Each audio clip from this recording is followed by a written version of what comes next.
Hello नमस्ते। आशा छ सबैजनालाई सन्चै छ। आज हामीलाई दिजूको घरबाट इन्भिटेसन आएको थियो, त्यहाँ हामी जाँदैछौँ। प्रान्सु एकदमै एक्साइटेड छ आफ्नो दिजूलाई भेट्नलाई।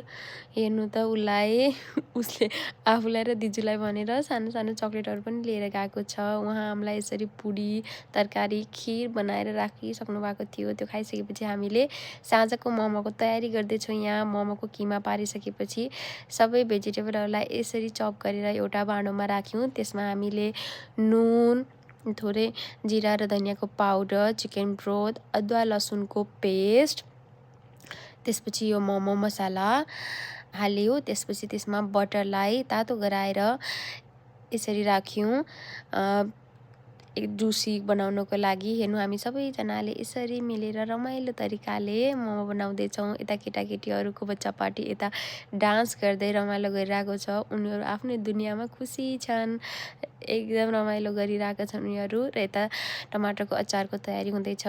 टमाटरलाई चप गरिसकेपछि एउटा भाँडामा तेल राखेर त्यसमा प्याज र लसुन यसरी थोरै बेरको लागि फ्राई गर्ने। त्यसमा अघिनको टमाटरलाई यसरी एड गर्ने र त्यो एकछिनसम्म पाकिसकेपछि त्यसमा स्प्रिङ अनियन र धनियाँ राख्ने।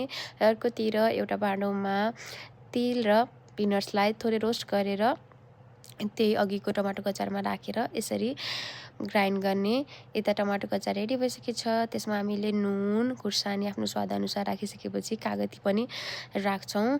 हाम्रो मोमोको अचार यता रेडी भइसक्यो। अर्कोतिर हामीले पिरो अचार बनाउन गइरहेको छौँ। त्यसको लागि हामीले थोरै लसुन, थोरै खुर्सानीको पेस्ट र यो आमाको टिमुरको अचार राखिसकेपछि त्यसमा हामीले तातो उम्लिराखेको पानी राख्छौँ र त्यसलाई फेरि हामीले मिक्सरमा यसरी ग्राइन्ड गर्छौँ।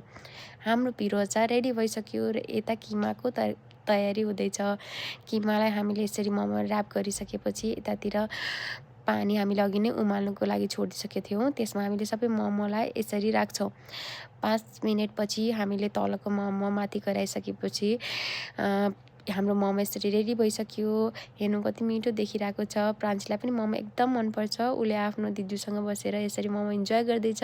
हेर्नु कति खुसी छ ऊ प्रान्सु र हामी पनि। Okay, thank you, by by.